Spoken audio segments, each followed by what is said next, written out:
Okay, good evening, everybody. Welcome to the Conscious Contact Speaker Group of Alcoholics Anonymous. My name is Brian, and I'm an alcoholic. It is September. September is Women's Month here, so we have a lineup of women speakers the whole month of September. It's going to be great. A reminder that we record all speakers at this meeting, so if you miss a week or if you heard of a good speaker that you want to catch, see me or Ron or any home group member before or after the meeting, and we can hook you up with the CDs. They're available free of charge. You can get the CDs, so for example, if you wanted the speaker from tonight, you can get it either next week or you can get it at the Thursday night meeting, which is the sixth sister group for this group. It's a big book study up the street there at Salem Church.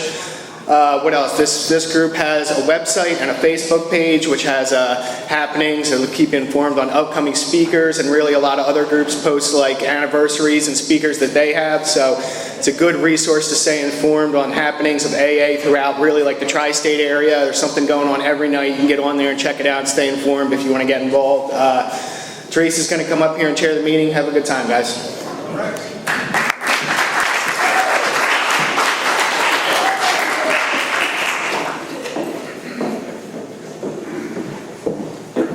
Good evening, everyone. Welcome to the Conscious Contact Speaker Group of Alcoholics Anonymous.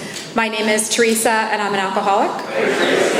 Welcome to our annual Women's Month. This is a one-hour speaker meeting that meets every Saturday right here at St. Paul's Lutheran Church at 301 North Main Street in Doylestown. We meet here every Saturday at 8:30 p.m. The business meeting for this group meets every Saturday at 7 p.m. to 7:30 p.m. right here. The purpose of the group is to provide a consistent message of hope and recovery through God reliance and service to others through the practice and teaching of the 12 steps. We record all speakers that others may benefit from their message of recovery. If you wish not to be recorded, simply ask. This is an open meeting of Alcoholics Anonymous. The group would like to welcome everyone, especially newcomers. Is there anyone new or from out of town that would like to introduce themselves with their first name? Mark, alcoholic. Hey, Mark.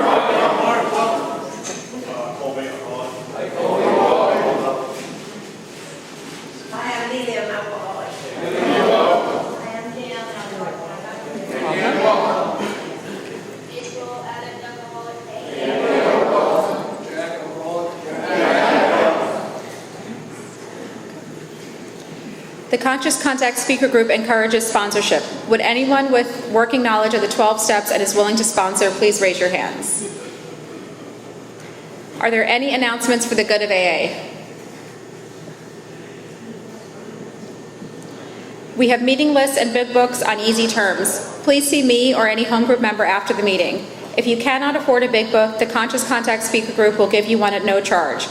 Anyone willing to make donations for the purchase of big books and CDs to help those who can't afford them can put donations in the jar on the table marked Big Book and CD Donations. If you would like a CD of any speaker, past or present, see me or Ron before or after the meeting. They are available free of charge. At this time, we're going to have Amy come up and read the preamble.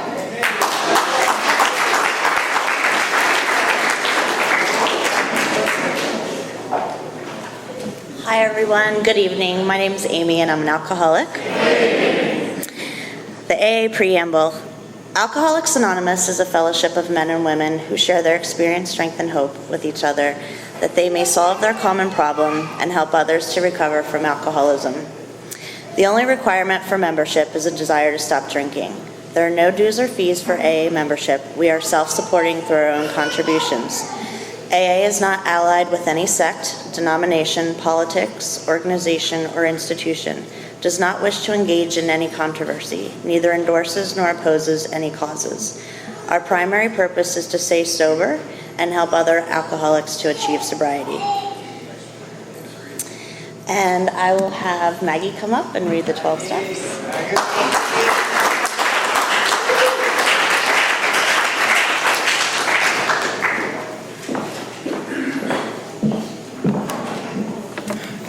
Hi, I'm Maggie. I'm an alcoholic. The AA 12 Steps of Recovery. 1, we admitted we were powerless over alcohol, that our lives had become unmanageable. 2, came to believe that a power greater than ourselves could restore us to sanity. 3, made a decision to turn our will and our lives over to the care of God as we understood Him. 4, made a searching and fearless moral inventory of ourselves. 5, admitted to God, to ourselves, and to another human being the exact nature of our wrongs. 6, we're entirely ready to have God remove all these defects of character. 7, humbly asked Him to remove our shortcomings. 8, made a list of all persons we had harmed and became willing to make amends to them all. 9, made direct amends to such people wherever possible, except when to do so would injure them or others. 10, continued to take personal inventory, and when we were wrong, happily admitted it. 11, sought through prayer and meditation to improve our conscious contact with God as we understood Him, praying only for knowledge of His will for us and the power to carry that out. 12, having had a spiritual awakening as a result of these steps, we tried to carry this message to alcoholics and to practice these principles in all our affairs. Now I'm going to turn the meeting back over to Teresa.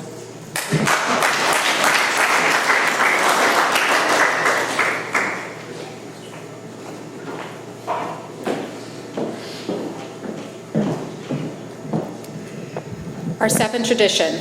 Every AA group ought to be fully self-supporting, declining outside contributions. At this time, I would like to pass the basket. We have no dues or fees, but we have expenses. This group provides many services. Your donations cover rent, big books, CDs, events, and workshops. A reminder that there is absolutely no smoking on church property. Please take a moment to silence all cell phones and limit movement during the meeting to avoid distractions. And now please help me welcome a very good friend of the Conscious Contact Speaker Group, Sabrina Z from the A Day at a Time group in Astoria, New York.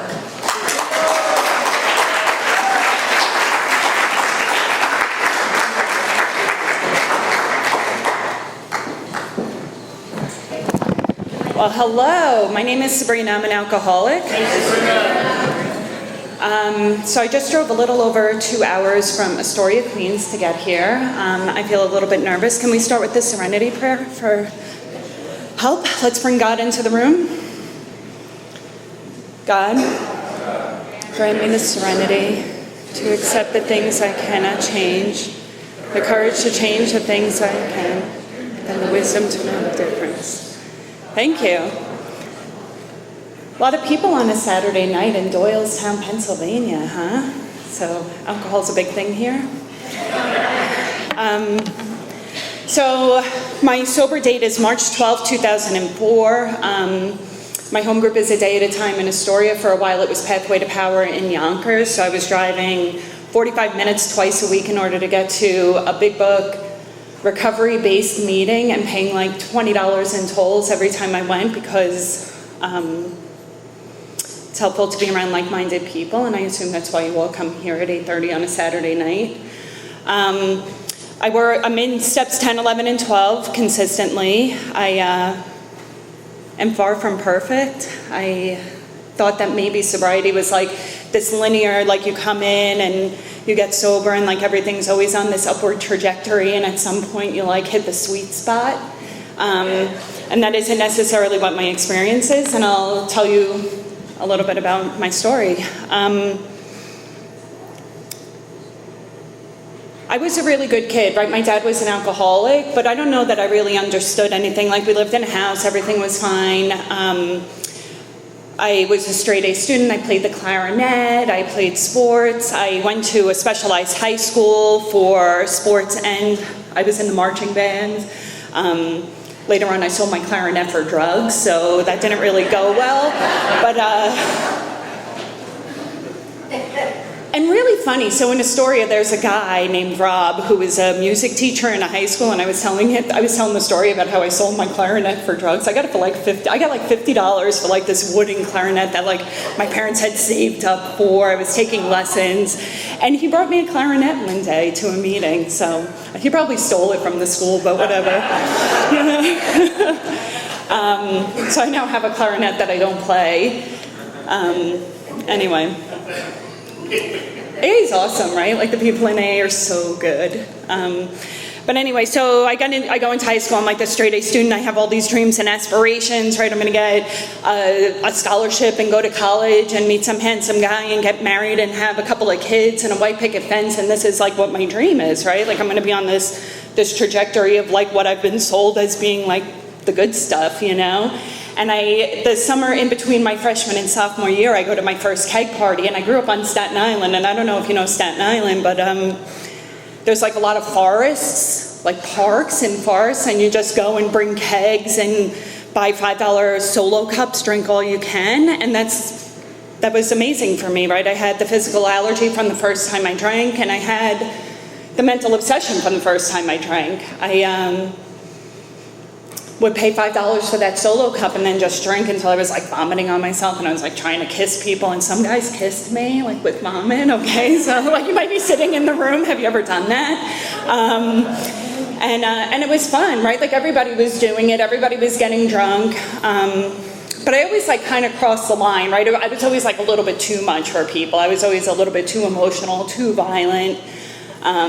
But couldn't wait to drink again. So like go from being like having all these dreams and aspirations my freshman year, so to by the end of my sophomore year, I'm dropping out of high school. My parents had signed me out, complete dropout, could not get to school, did not want to go to school.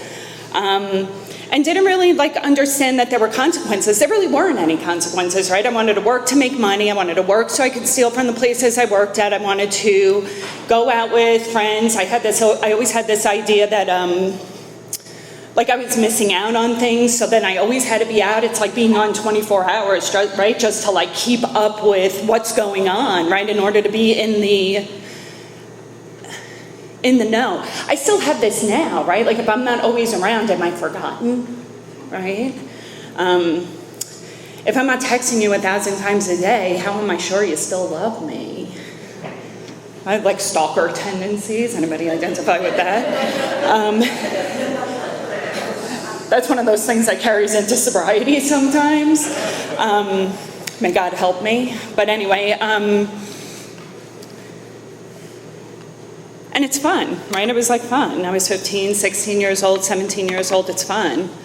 Until it's not fun anymore, and what is like me hanging out and like vomiting on myself and maybe like getting into some fights with my friends turns into getting arrested a lot. Really, really violent drunk, so have been arrested for a felony assault, would just like beat people up, like just had no capacity to deal with anything, right? Like you looked at me funny, like I like don't know how to deal with people not liking me or thinking that people don't like me, right? And I'm reading into everything, so anybody looks at me funny, I'm fighting you. If I am drunk, I am fighting you. I will tell you, I came into AA in the same way. I came into AA and was sitting at meetings, and if you looked at me funny, I was giving people the finger. Like, screw you, right? And they'd be like, keep coming back. You want to make coffee next week? And I'm like, I hate AA. Like, screw you. Crying, and then like out on the street crying, so embarrassed with who I am, I can't believe who I am. So now I go from the way I am drinking is how I am in AA, right? I'm an emotional burden on the people around me if I'm unrecovered, with or without a drink. And I'll get more into that later, but I get brought to my first AA meeting at 17 years old. I go to a church picnic. I put myself in charge of the keg. I do some incomprehensibly demoralizing things at this church picnic with my mom there. And one of my mom's friends goes up to my mom and is like, I think your daughter might have a problem with alcohol and I'm in AA. Can I help her? So I think my mom probably like got down on her knees and like started bowing down to this woman, like, please, right? Because my parents didn't know what to do. People don't know what to do, right? They were at wit's end. So this woman takes me to my first meeting. She picks me up. I'm already drinking. I go to the meeting. Nobody says anything. She doesn't say anything to me about the fact that I'm drinking. I don't identify with anybody in the room.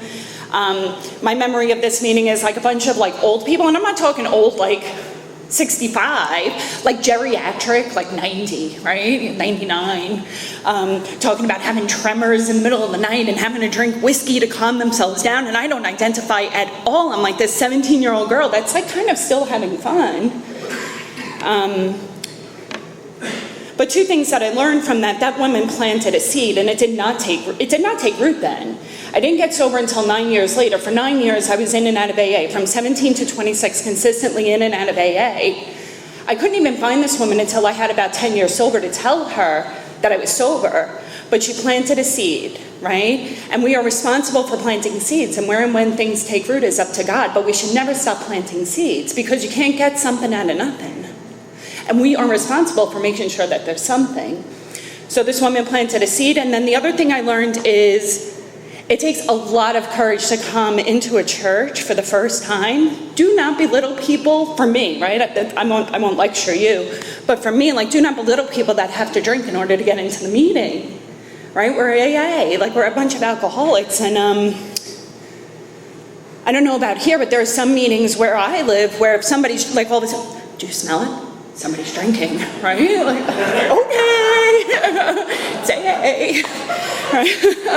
But like this idea that like we're supposed to like stand at the door and sniff people's breath. I heard back in the day they used to put the wives, so like Lois used to stand at the door and they would sniff breath, but only because if somebody was drinking, they would take them into the back room and start them on the steps, right? We got a fresh one. But not to kick them out, right? Like we're like, oh my God, you're drinking, you don't belong here. Crazy, right? We're like so crazy. We are so crazy. Thank God for the traditions. Thank God for group conscience. Thank God we're not in this ourselves because like we're crazy. And then like individually, we're all just so nuts. Together, we make something powerful happen. But anyway, I continue drinking. I have absolutely no control. No control. I can go out and drink 20 shots of tequila and be fun. And I can go out and have a couple of beers and wind up in jail. I try everything I can to control. Like I have brilliant ideas. I have like the most brilliant ideas. I'm like, lack of bread is my dilemma. Like I just have to eat, right? If I just eat. My mom always said, my mom would be like, your problem is you don't eat, right? Like I am violent. I'm like so violent against police officers. I get hogtied and maced behind a precinct. And my mom's like, your problem is you're not eating, right? Oh, okay. And nobody wants to eat. I don't know about you. Once I have like the tiniest thimbleful of alcohol, I'm not eating anything. I don't want to stop it up, right? Like I need it to like absorb into every cell of my body. I cannot get enough. I want more, right? I don't want anything that's going to dull that. If I drink White Russians and I have milk and I coat my stomach, like the uncoating of my stomach is what is the problem. If I only bring out $50, if I am like a violent alcoholic. I'm getting arrested for felonies, and I would have people watch me like, hey, watch me. Don't let me drink too much, right? And I have one drink, and I'm like a beast. You cannot even get in the way. I will kill you to get another drink.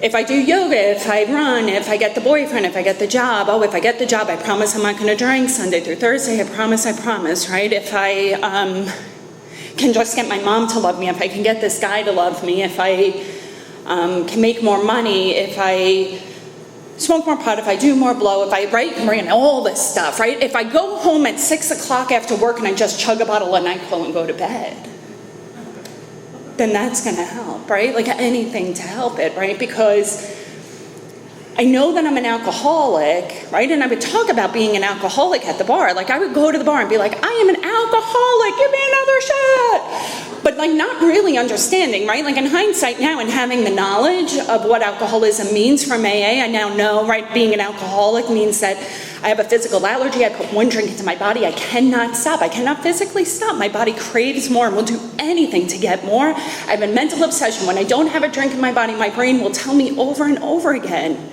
that it is okay to drink, right? So I have a mind that tells me it's okay to drink, and I have a body that absolutely ensures that there is no way that it's ever going to happen, right?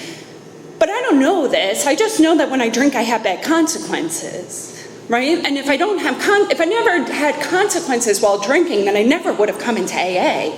I only came into AA because of the consequences, not because I had a problem with my drinking. I just didn't want to lose my job again, and I didn't want to get into another fight, and I didn't want to be fighting with my family so much, and I just wanted the pain to stop. And the only thing that would stop the pain was drinking, right? So then it becomes this evil cycle, right? Like just this never-ending cycle where the things that I do while I'm drinking are so embarrassing and so shameful and so hard to face that the only way that I can even function and live in my own skin is to have another drink to make it go away. Right? But I can't just have one drink then it goes into this whole oblivion again, and then I'm waking up the next morning going, what the hell have I done? And I just cannot stop, right? And it feels unmanageable. It is absolutely unmanageable, and I knew that it was unmanageable. And then I want to die. If I can just die, right? Like, oh, if I just don't care about my life enough, if I don't care about myself enough, if I put myself in these situations, I don't care. And I get that, like, you know that part in Bill's story where he like sways dizzily in front of the window and then he's like lugging the mattress down to the ground floor to put down under the window because he may jump? I get that. Do you get that? Do you get that pain? Like to be like, I may fucking jump, right? And then not having the courage to jump and hating myself even more because I didn't even have the courage to jump. I can't even do that. So what is fun, what is like $5 solo cups in the middle of the woods and making out with boys and like having fun and like chasing this fun turns into this like miserable, solo, like all alone existence. I go into this detox every month and I always use this analogy, like I felt like an elephant was sitting on my chest and I just could not breathe, right?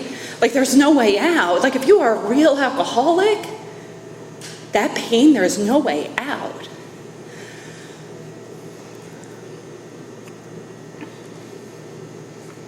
And then why would you not drive over 2 hours to go to a meeting to stand on a stage and shout great tidings? I've been sober for 15 and a half years, right?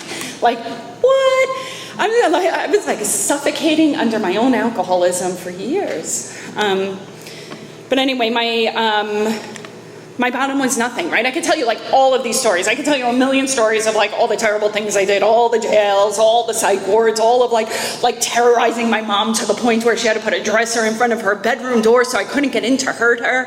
I had biting my brother's arms up while he was trying to take the car keys away from me so I wouldn't hurt myself. I could tell you all these stories. My bottom wasn't any of that, right? Like none of that is necessary in order to be here. None of that is necessary in order to have a seat here, right? It was just a spiritual bottom. My bottom was just, I'm gonna say my father died 5 days after September 11th. I watched the towers come down.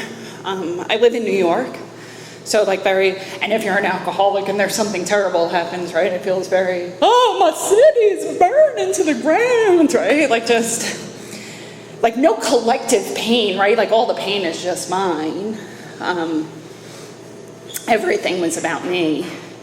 And my dad died of cirrhosis of the liver on September 16, 2001. My dad was a Budweiser drinker. He is like what maybe some people would call a binge drinker. He would get paid on Fridays and go out and drink Budweiser. He was able to stop drinking for long periods of time. My father stopped drinking. I told my father at like 13, I was 13 years old, I told him he was ruining my life because of his drinking. He stopped for like 4 years. Hated AA. Hated it. Like this idea of like going into an AA meeting and telling your deepest, darkest secrets to a room full of people was just like the worst thing for him. And he was so miserable when he was not drinking. He was so miserable to the point where I used to start telling him just start drinking again. Because then at least it makes sense, right? Like if you're going to be like the nastiest human being ever, at least drink, because then at least it makes sense, right? So anyway, so that's like how my dad's alcoholism was, and he died of cirrhosis at 51. So like if you think that you have to do like a ton of drugs or that you have to be drinking like Georgie gallon plastic jugs of vodka, that's not true. And if you've never seen someone die of cirrhosis, then that's good. I'm going to tell you it's a terrible, terrible way to die. And I get all this life insurance money, and when I got sober, I had a lot of guilt about spending all that. I spent the life insurance money in like a minute, right? Like everything my dad had like worked for. And it brought me to my bottom quicker. So, and I love people in AA. I had so much guilt about that, right? Like, oh, I spent all my dad's life insurance money. And people were like, well, it got you here. And my bottom was just this day in March, and I was unable to go to work again. It was 7 o'clock in the morning. I was sitting on my kitchen floor, and I felt absolute emptiness. And I had no more excuses. So all of like these like bright ideas I just had none, right? Like I just knew I didn't know what to tell my job. Like, I could come up with stories. I had like no problem calling my job and telling them that there was like a gas explosion on my block and I like couldn't get out, you know? Like I'm like living in a Tom Cruise movie. And this morning I had nothing. And I called my mom and I asked my mom to help me, and my mom is like the greatest enabler ever. My mom cleaned up all of my messes, and that morning my mom said that she wasn't gonna help me and that I needed to figure it out. And I say that my mom gave me life twice. She gave me life the day I was born, and she gave me life that day because she wouldn't clean up the mess for me and she made me do it myself. And I think at first I just didn't even really want to get sober. What I wanted to do was like not have to go back to my job and be embarrassed, have my mom pay my back rent, like create space. I didn't really want to get sober. I just like needed to breathe for a second. And I sat on my floor with, my last drink was a Heineken. It's like kind of embarrassing. I wish it was something better. I sat on the floor with the Heineken and the Yellow Pages and my phone, and I started calling places. And I knew of AA, right? I used to go into the mustard seed all the time, and they had this plaque in the mustard seed, and it said, "We will love you until you learn to love yourself." And everybody would buy me big books. I had like 30 big books by the time I got sober, and never read any of them. I'm like, that's a nice book, put it on my bookshelf. You know, so like when at my lowest moments, I'm like, look, I'm intelligent, I have books.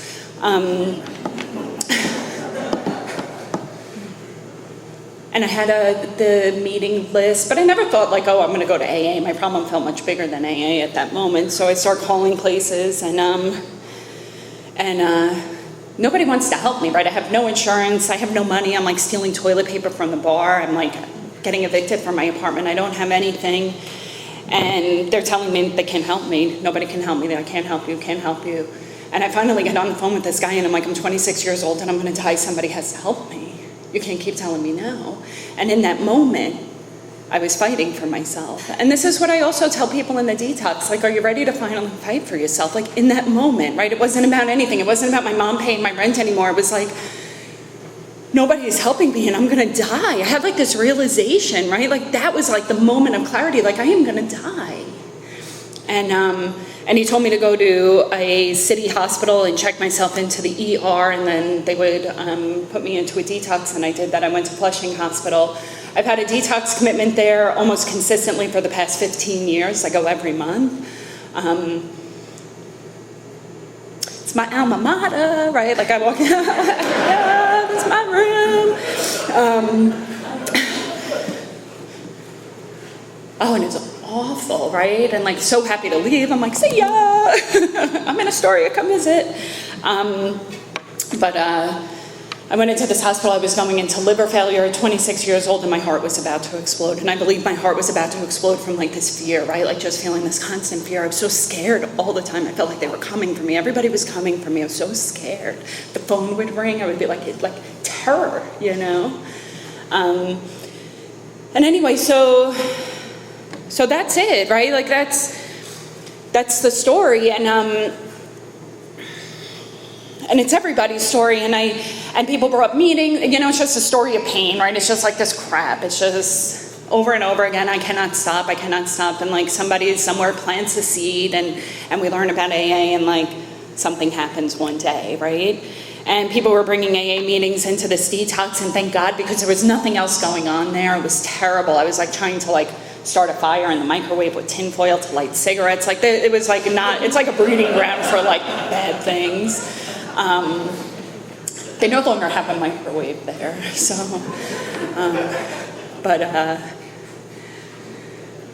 I was so grateful for the people that brought in the meetings. I knew that they weren't getting paid. I knew that they were there of their own volition. And they told me what to do, and they told me to go to a meeting the day I got out and to get a sponsor at that meeting, and that's what I did. I went to a meeting that night. I asked the woman sitting next to me to sponsor me. She wasn't my sponsor for long, like a week later, or not a week later, but a couple of months later, she was like talking about how her boyfriend was smoking crack, and she was like climbing up the fire escape to try to get to him, and I remember thinking like, I don't know, that you're supposed to be my spiritual guide. I'll find somebody else. And then I had this other sponsor, and she was lovely, and she liked to like go for walks. We would go for walks, and it was like really about, I was like super feral and like unsocialized, right? Like I was sitting in meetings giving people the finger, you know? So like going to the diner, I would have like temper tantrums, right? We would go to the diner, and I only had $5, and I would order the cheapest thing, and then the bill would come, and they'll be like, we'll split it evenly, and I'd be like, what? You know? Just start crying, like I was a mess, right? So like that like fellowshipping and going to the diner and being at meetings was so good for me, right? It was so good for me to be around like loving people who taught me like how like it's not a big deal about the eggs, right? And but I was crazy, like I didn't get uncrazy, right? Like I got like maybe a little bit more socialized. I still felt like drinking, and I have this sponsor now that like wants to go for walks, and she would talk about the 3M. She'd be like, meetings, meditation, and masturbation. I'd be like, oh my God, I'm gonna die, you know? All right, let's go for another walk, right? And like sitting in the diner, and I like can't stand anybody. I can't stand you. I can't stand me. And I like want to stick a pencil in my eyeball, and I'm like, like hold on to your seat. And people used to say like, hold on to your seat. Just don't drink today, maybe tomorrow, right? And I'm like, oh my God, like. And then I really believe that my story is worse than theirs, right? Like, so I have like this ego. I'm like, my story is worse. Let me tell you about the time I did this, because they're actually telling me that this works, right? Like, going to the diner is working. And I'm like, it's not working for me. I'm worse than you. What I know now is that I'm a real alcoholic, right? And whether or not they're real alcoholics or not is not any of my business. If you are a real alcoholic, make sure that your sponsor is a real alcoholic, because the solution that a hard drinker has will not work for a real alcoholic. And that is what my experience was. So now I'm doing this work, and I go to a big book meeting, and I have this inner guide that's really good, right? That's like, oh, this sponsor is not working, Sabrina. You need to go to a big book meeting and like get into the solution. And I go to this big book meeting, and in Astoria where I live, they read the 9-step promises. They don't even call them the 9 steps. They'll be like, these are the promises, right? Like the promises of AA, it always sounded like to me, which they're not. 9-step promises, right? Like you actually have to do some work to like reap these. But I never like really liked that, like cared for the 9-step promises as a newcomer. They're like a little frou-frou, right? Gonna know a new peace and a new serenity. And I'm like, I don't care, right? I don't care about peace and serenity. I just want to not want to drink. I don't care about like financial freedom and like all of these things that they're promising, like these like spiritual promises, right? The 9 step are like real spiritual promises. I can't understand unrecovered. I can't understand when I feel like drinking in AA every day, right? I don't understand them. They don't resonate with me. And I go to this meeting in the city, and this woman, they're on the 10th step, and they start reading the 10-step promises, and this woman is talking about them, and that's what I want, right? I want to recoil from alcohol as if from a hot flame. I want the problem of alcohol for me to be removed. I want it to not exist. And she's talking about it, and she's reading every line, right? On page, like whatever it is, page 84, right? She's reading every line, and it's like driving home and driving home and driving home. And this is not the story of like, just don't drink today, but maybe tomorrow, right? That's not this. The problem does not exist. And that's what I want. I don't want to be my father who 4 years into sobriety, somebody saying, you know what, Sabrina, just go drink because you were better when you were drinking. And I asked her to sponsor me. And she then takes me through all of this work. So I have to write my life story. I have to write every time I think I'm doing God's will, every time I think I'm doing my will. So I have like a little notebook, right? You know, it's very confusing for a newcomer. Like, oh my God, I don't know, was that God's will or was that mine? I don't know, right? Like I was so stressed out. I had to like do 3 unselfish acts a day. So like really like helpful things, right? Like I'm holding open doors, and it's like holding open the door, and when they don't say thank you, not being like, yeah, screw you, right? Like I should like holding the door and like not like having anything, really like retraining the brain, right? And I'm doing this, and things are like happening, right? Like somebody drops a $100 bill, and I pick it up, and I'm chasing him down the street, and I'm like, excuse me, you dropped a $100 bill, and I'm thinking, who am I right now, right? Like, I'm returning this. Where if I would like got a nickel extra back from Dunkin' Donuts, I had to go to return it, right? Because it was the right thing to do, and like really living in this like really like aware. I'm very aware, and I still feel like drinking. I'm like, all right, but when we get to the fourth step, it's going to get better. And we get to the fourth step, and she gives me a list of 200 character defects, and for all of those character defects, I have to write 6 things. So I'm writing the definition, the opposite, the definition of the opposite, antonyms, something else, a situation where I use that character defect, and I'm doing this, right? Like I'm walking around with my big book and like this 5-star notebook during the summer. My friends are like, what are you doing? And I like everywhere we went, I'm like doing all this work, you know, like I'm like real busy it's step work. And I'm not feeling better. I still want to drink. And all I'm doing is step work now. I had to read the Screw Tape Letters by C. I had to read the big book, the first 164 pages of the big book. I had to write everything I identified with and why I identified with it, and then go back and read it again and write everything I didn't identify with and why I didn't. There are some pages I identify with every word, right? And I am doing all of this work and I don't feel any better. And we finally get to the columns on the fourth step, and she keeps telling me, you're doing it wrong, you're doing it wrong, you're doing it wrong. And I'm like, screw you. Right? Like I am too unwell to be here right now. So like this idea of, and I always talk about this, right? Because like this idea of doing tons of work is not like, it didn't help me. I like read the big book and it like helped like with me like chasing the guy with the $100 bill, but I still felt like drinking. So I get sober in March. I'm doing all of this work. I go to a New Year's Eve party and I'm like trying to drink that night. And I don't, and I get saved from myself, right? So like the only reason I didn't relapse is through God's good grace, right? So I don't judge people who relapse because I don't know why I didn't. And I asked this woman, she was like the scariest woman in AA that I knew. She was like the hardcore big book woman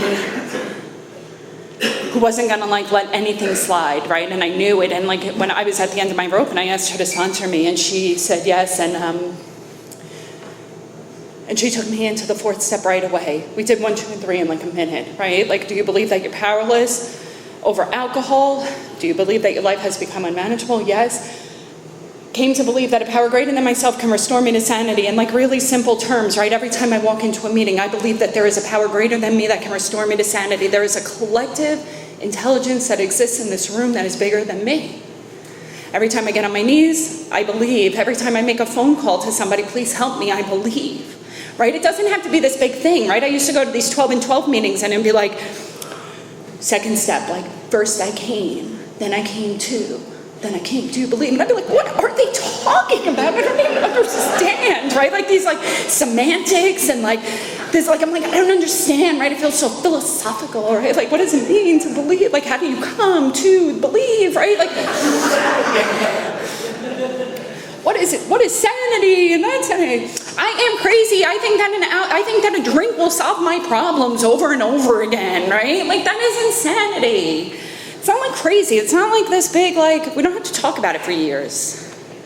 The second step has evolved for me as I've gone through the steps, obviously, right? Like I understood more about the second and the third step and my ninth step than I ever could have before.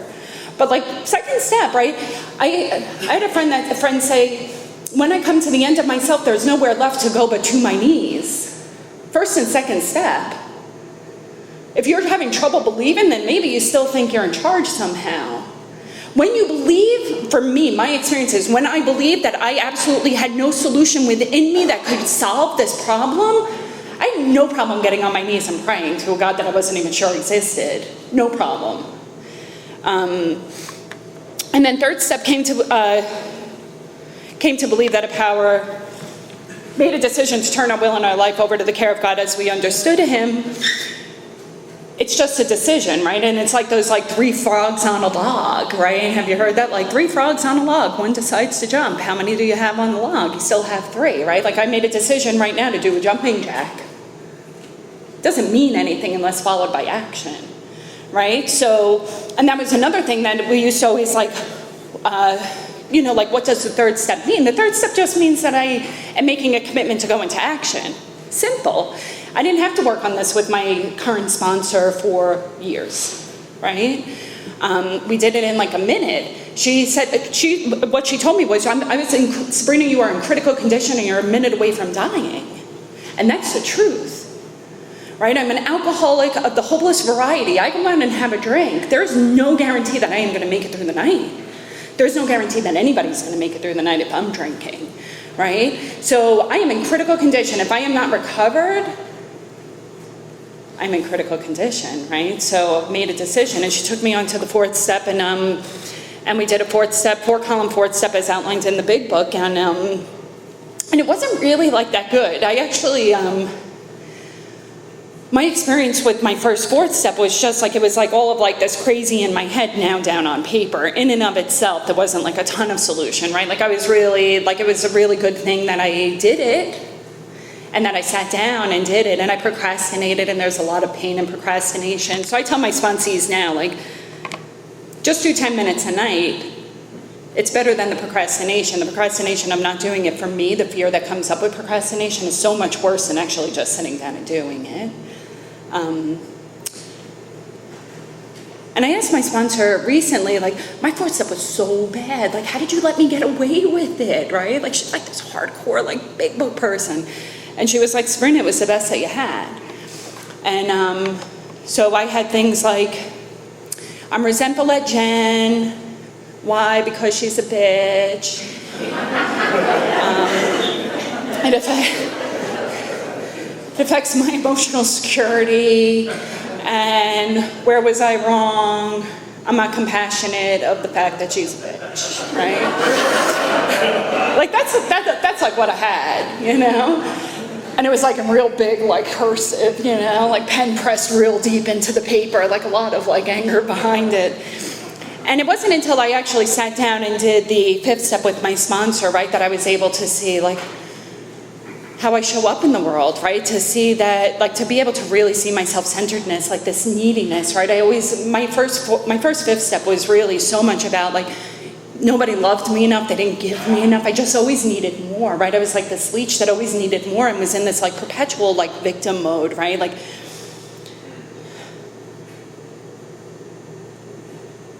it just was never enough, right? I lived my whole life where it was never enough.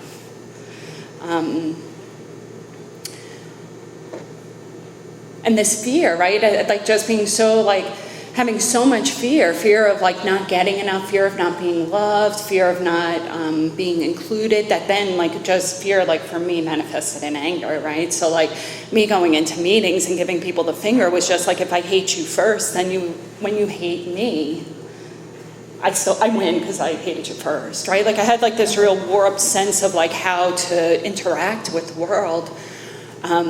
And I didn't get that clarity so much in the fourth step. I got that in the fifth step. I got that when I went and sat down with my sponsor and with God. And she was so good, my sponsor, right, just used her own experiences. It was never a lecture. I never felt like she was telling me what to do. It was always like, I identify with that, and let me tell you how that shows up for me. And I really like wanted to be like her, and I wanted to emulate her, and the things that and to know that she was as sick as I was at one point was so comforting, right? To just be able to see like her humanness in my own story. And I used to go to the mustard seed, and when they would say like, we will love you until you learn to love yourself, I honestly believed that I was inherently unlovable. I'm inherently unlovable. I was stealing from my father on his deathbed. My mom used to have to put her dresser in front of her door so I wouldn't hurt her. My brother wouldn't talk to me. It took like 3 years in sobriety, multiple amends for my brother to even like have some semblance of like a liking for me, you know? My friends never wanted to be around me. I didn't have friends, right? So like I believed that I was inherently unlovable. The fifth step is the first time that I believed that I was loved by somebody other than like my mom. And the fifth step is also the first time, it's the first time in the big book that we have a promise of the drink obsession starting to be lifted, right? So like when I sponsor people, like people relapse before the fifth step. I'll tell my sponsees will call me like devastated, like, oh my God, Jane relapsed. And I'm like, where is she at in her steps? Because the big book really doesn't talk about that drink obsession starting to be lifted. Like, by the 5th step, we're likely going to not feel like we want to drink anymore. You know, that's huge. That's a big reason to get through the 4th step. So if you're sitting in meetings where they're talking about how scary the 4th step is, I tell you do it, because the promise of the 5th step, right? Like, the drink obsession will be removed. You'll have to keep doing the steps in order to get, it's permanently removed at the 10th step, right? That permanent removal comes at the 10th step, but I started to feel like I was a part of life again after the 5th step, right? I just started to I felt that I was maybe okay as a human being, right? Like, maybe I'm not as bad as I thought. And 6 and 7 was very, like, I like action, right? So I did a lot of, like, 4, 5, 8, 9, right? Like, I would have, like, resentment, I would write an inventory, call my sponsor, and she'd be like, and be able to see where I was, like, selfish, and I would have relief, right? Like, when you can really see, when we go into 6 and 7, we're not asking for the removal, we're not praying for the removal of our resentment. I'm not going into 6 and 7 and saying, like, God, please remove my resentment against Jane. By 6 and 7, I'm able to see how I show up in these relationships, and I go in and ask for the removal of my character defects, right? Not the resentment against you. So seeing the truth in 4 and 5 for me, then I would, like, want to run out the door to make the amends, right? Can't wait to make the amends. I can repair this relationship so easily because I'm the problem. And I was doing that a lot, like 4, 5, 8, 9, 4, 5, 8, 9. And God has a really, like, funny way of, like, smacking me upside the head over and over again. Like, hey, you're going to ask me for help, bro? Like, not yet, not enough pain. One second. Let's try this a couple more times.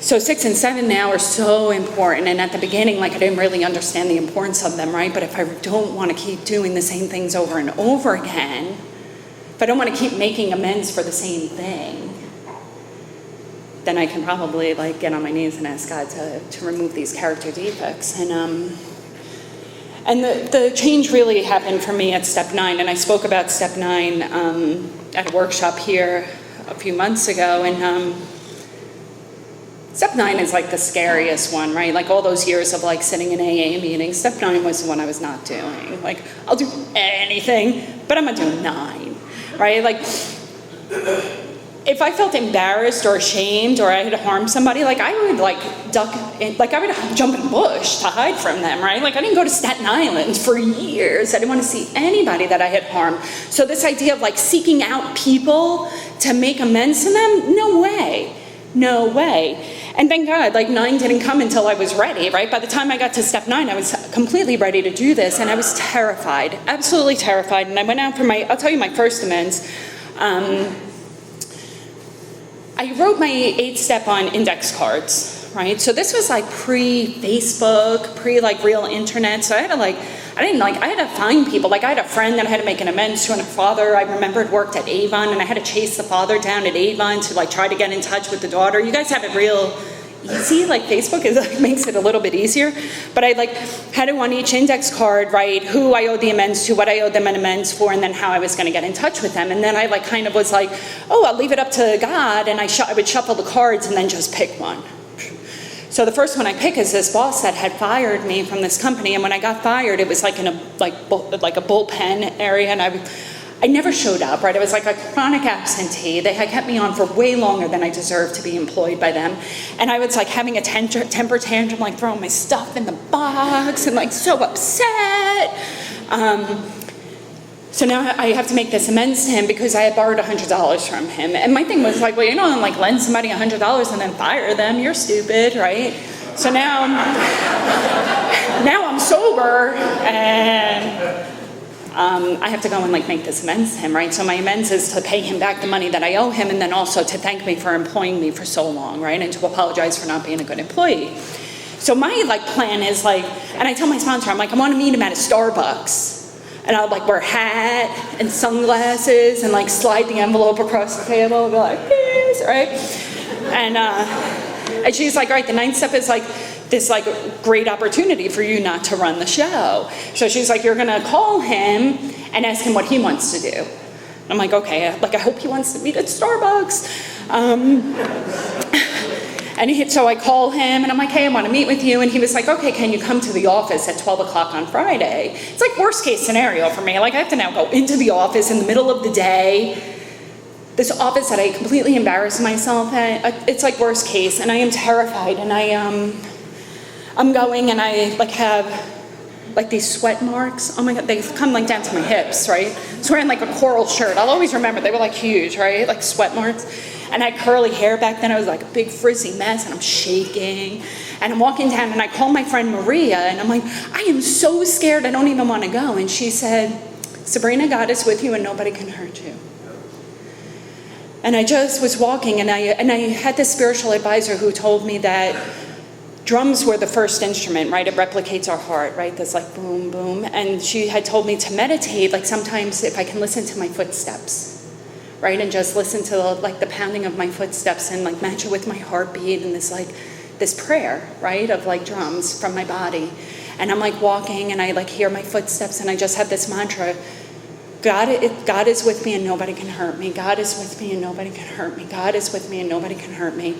And I go into this office and I'm terrified, right? It's not like I walk in and I'm like, oh, right? Like I'm like, oh. I'm like, God is, like it gets me in the door, right?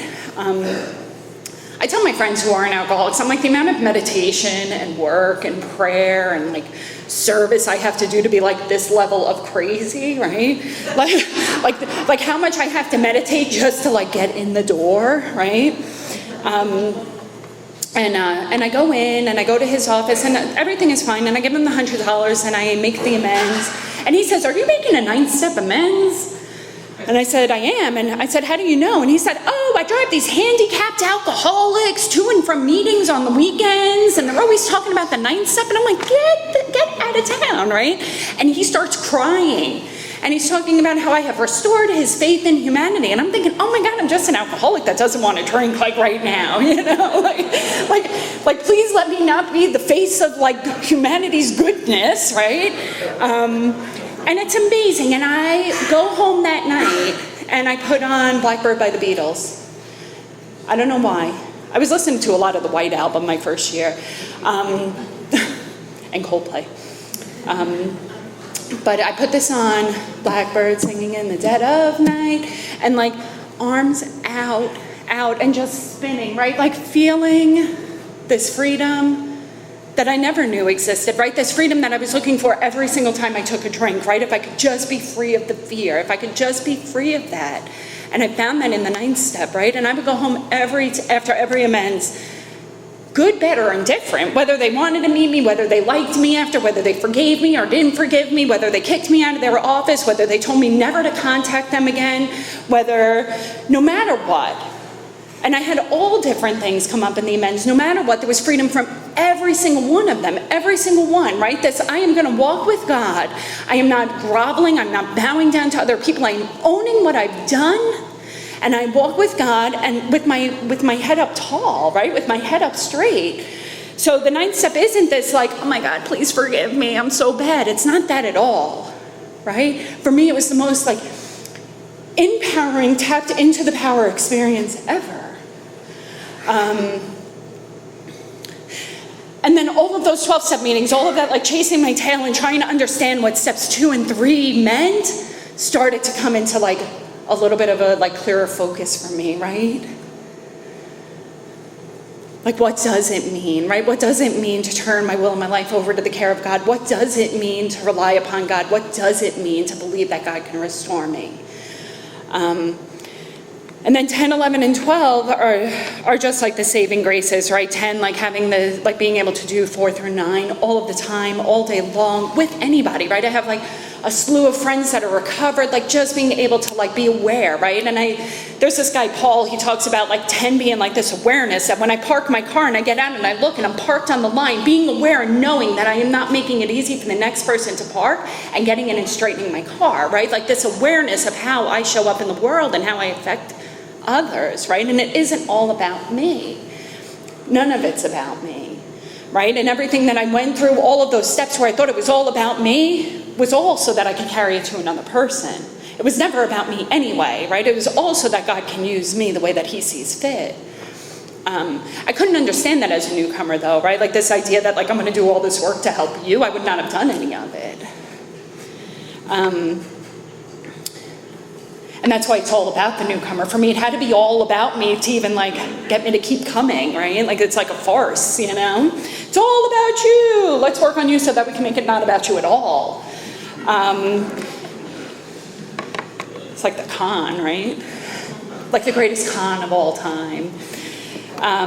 And then step 11, right? This meditation and prayer and all different sorts, right? Like I like running and riding my bike, and that's a form of meditation, and doing yoga. And yoga was the first form of meditation that really like worked for me. I used to meditate for like 5 minutes, and I would like look at my watch 1,000 times, and I had like a stack of like 20 daily devotionals that I would read like everything you want. I couldn't tell you anything I read, right? But like I read a lot, right? Like just this manic mind. And then when I went into yoga, it was just so hard to hold the poses that I wasn't thinking about what was going on inside of that room for that hour, right? And it was the first thing that worked for me, and that's a form of meditation and prayer. And like, what is it for you, right? Like, you know, the big book talks about like the sense of ease and comfort that we get from taking the first drink, right? So find the ease and comfort that you get.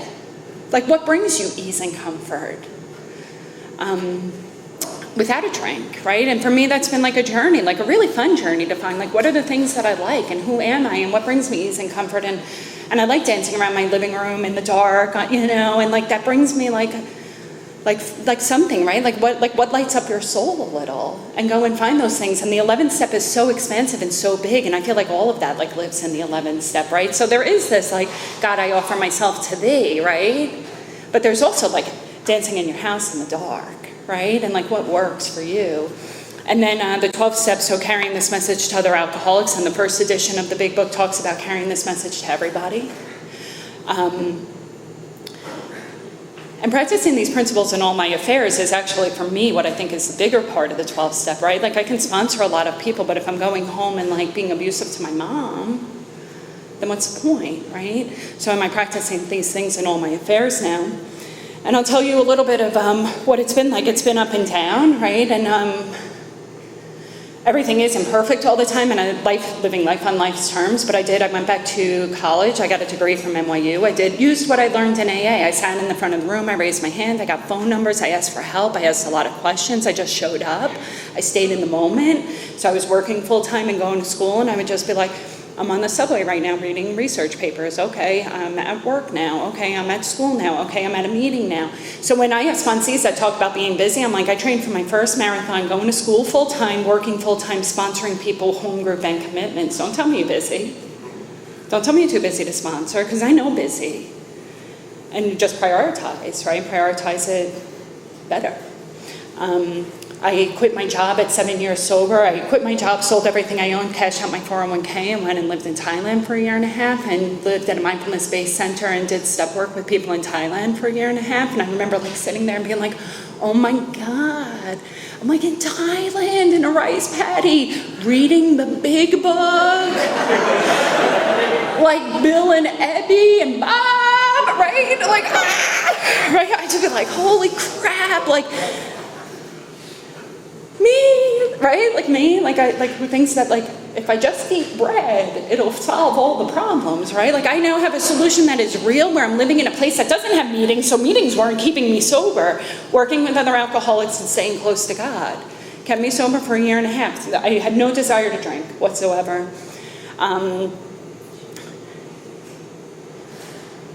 My brother has a daughter who's 4 years old, and I am like, if like something happens to them, they want me to have custody of their daughter. My brother, who like my first amends, told me to like go screw myself. He never wanted to talk to me again. I was such a terrible human being. I'm allowed around kids. I was not allowed around kids.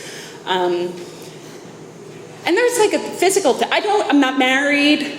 I don't have a white picket fence. I have no kids. I don't have a dog. I have 2 cats in a small apartment that I pay too much for.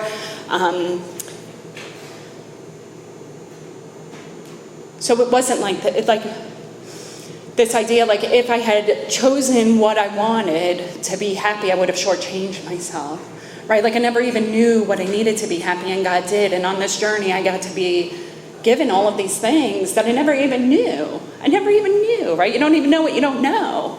But I would say the biggest gifts are just being able to live with integrity and honesty. I go to bed, I sleep well at night. I wake up in the morning with no shame and no guilt. To just have integrity of who I am, to know what my purpose is, and to be surrounded by the best people in the whole entire world, it's worth it. Every second of it has been worth it. So, thank you.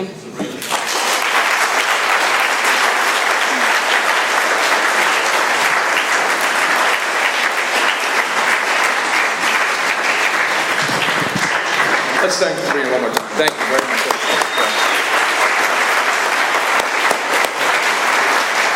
It's customary for us to form a line, thank our speakers formally. They do come here at their own time and expense, and that's kind of important. We've got a couple quick announcements. We're going to head over to Perkins around 10 o'clock. Come on over, hang out. I always say we got, half off appetizers, and I still don't get a cut of that. And if you can't afford it, come over, we'll cover you. Don't worry about it. We don't split the bill. We suck it up in Doylestown. Important announcement, December 14th. I think it's December. Check our website. Chris Schroeder in Doylestown, all-day workshop, speaking here again tonight. The actual workshop we're going to have to relocate because the church has some stuff going on, so stay in touch to see where it is. We'll either have it somewhere close by, but anyway, that's good stuff. A Conscious Contact Speaker Group has a Facebook page. I think you guys are aware of that. If you have any flyers or anything like that, drop them off there, post them in there, let everybody know what's going on in AA. There's tons of stuff to do. Anyway, we got a nice way of closing. Let's wrap this up. Thanks again for coming out. We got to leave 30 chairs out. If anybody cares to give a hand.